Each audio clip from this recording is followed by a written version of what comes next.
How to Create a Glitch Monologues Season 43 Chapter 2. This is Season 43 of How to Create a Glitch in the Matrix Monologues Episode 2. In this episode, we will be talking about the power of suggestion in unconscious verbalization. To start out, in the last episode, we talked about how once two people are engaged, the tonic-dominant relationship forms. This includes the unconscious verbalization of the tonic by the dominant. However, the sophistication of that involvement has yet to be fully explored. Specifically, once a link is created between the internal states of a tonic and their conversation partner, the power of suggestion can be used to implement any sequence of behaviors which fit within a corresponding rationalization. For example, if the dominant were to unconsciously verbalize to the tonic that he is hungry, the suggestive power of that instruction will produce a sequence of behaviors corresponding to the satisfaction of that need. If, for example, the dominant were to unconsciously, suggestively, bring the tonic back to a formative period, he or she can implement an archetypal behavior within the unconscious mind. For example, suppose that the tonic becomes angry about something in particular.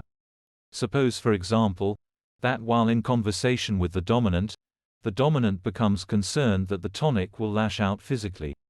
The tonic can reorient the link to unconscious suggestive verbalization, bringing the tonic back to a period within their formative memories, to soothe their anger, using archetypal behaviors to assuage the emotional instability of the tonic and return him to a state of emotional homeostasis.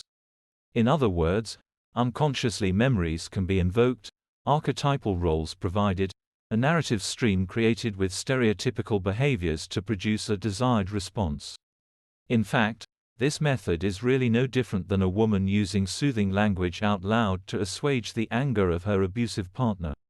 But in fact, it is deeper than that, reflective of an underlying unconscious link and utilization of a suggestive narrative to provoke an emotional state using archetypal figures and behaviors buried within the unconscious mind.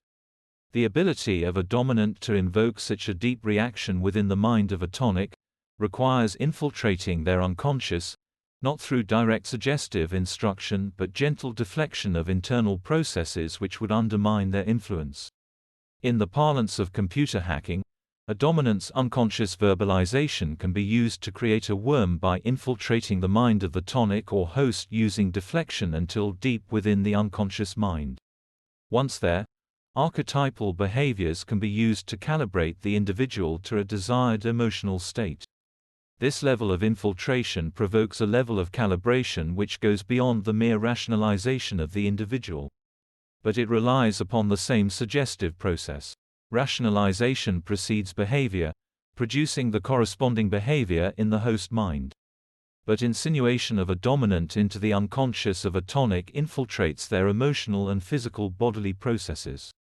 For example, suppose the dominant were to tell the tonic that he was cold while deep in the suggestive tributaries of the unconscious mind. This suggestion can have a real impact on the physical state of arousal, the sympathetic and parasympathetic nervous system. In other words, the host body will reflect the suggestive rationalization at a visceral, physical level. Such insinuation is the work of unconscious hypnosis, and it can generate a fully immersive experience with visual and auditory cues. In other words, a form of psychic driving. You may not be who you think you are. You may not be where you think you are. You are in the Matrix. That's the end of the podcast for today. If you enjoyed it, please like, comment and subscribe.